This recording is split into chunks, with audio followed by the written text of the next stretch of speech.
are against the Jovenel Moise regime, and more broadly, we are against U.S. imperialism that wreaks havoc, especially on racialized, oppressed, imperialized, and neo-colonialized nations. So just a bit about that, the Black Alliance for Peace. We seek to recapture and redevelop the historic anti-war, anti-imperialist, and pro-peace positions of the radical Black movement. We fundamentally oppose militarized domestic repression, the policies of destabilization and subversion abroad, and the permanent war agenda of the U.S. state globally. So the reason why we're here in front of the Haiti Consulate General today is simple.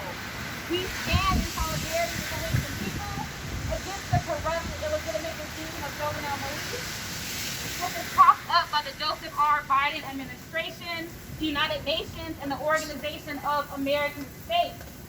We understand the connections between the imperial occupation of Haiti and the police occupation supported right here in Chicago by Lori Lightfoot and her anti-harm, anti-people politics, and throughout the United States more broadly.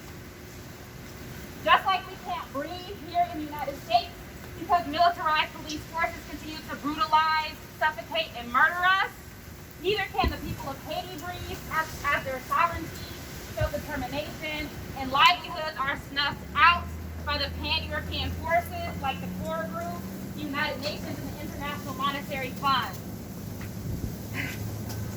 Sorry, I gotta turn the page. All right. Whew. Oh my gosh. Okay. The Haitian people have taken to the streets because they demand rule by the people and for the people. They have organized a general strike because they demand economic and material conditions that support their needs and their livelihoods and not the profits and enrichment of the global elite. Their struggle is connected to the labor struggle right here in the U.S., like the one that's currently underway in Bessemer, Alabama, for an Amazon union. BAP is here today despite the snow and wind and cold because we see the protests of our Haitian brothers and sisters against the Moise regime as intimately linked to the end-SARS struggle in Nigeria.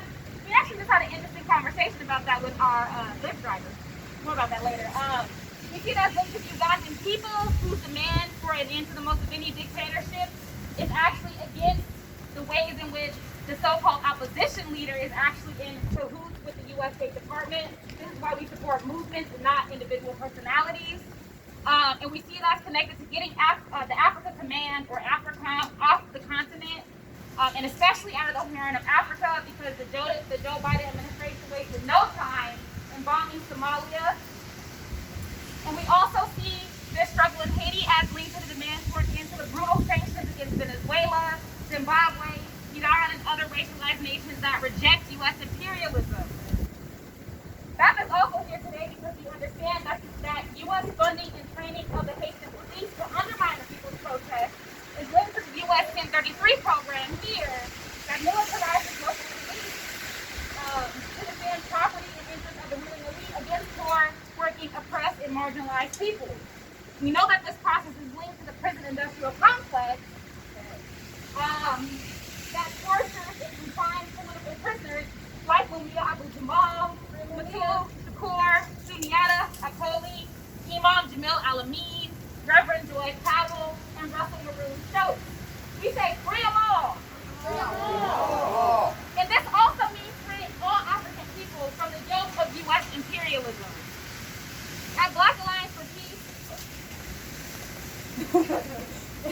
Okay, here we go. At Black Alliance for Peace, we say no compromise, no retreats, because unlike the petty bourgeois Negroes who take every opportunity to compromise with the ruling elite to oppose and repress us, we will never compromise with imperialism, colonialism, neo-colonialism, warmongering, and capitalist exploitation. And unlike the liberals who think that just because the fraudulent guy Donald Trump is out of office, that we no longer have anything to struggle against, we will never retreat from holding any administration accountable for their crimes against humanity, even when they attempt to confuse us with intersectional imperialism, like Lori Lightfoot, and identity reductionism. In the spirit of Chairman Fred Hampton, who said, peace if you're willing to fight for it, in the spirit of the freedom fighter